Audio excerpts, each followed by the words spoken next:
Nisja e aksionit kundër informalitetit në Lezhë ka bërë që disa biznese të mbyllin përkohësisht aktivitetin. Aktualisht në terren janë angazhuar mbi 20 grupe nga zyra rajonale të tatimtaksave, ndërsa nuk kanë munguar rastet kur inspektorët urdhëruan sekuestrimin e mallit që ishte pa dokumentacionin e duhur.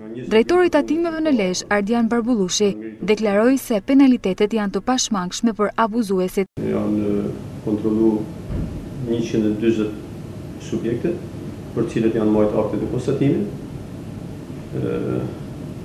Janë konstatu shkelje të marrjes dokumentacionit dhe paragjithësi të tjera, mos pajisje me kasë fiskale, mos lëshimi i kuponit tatimor, punonjës të pa deklaruar.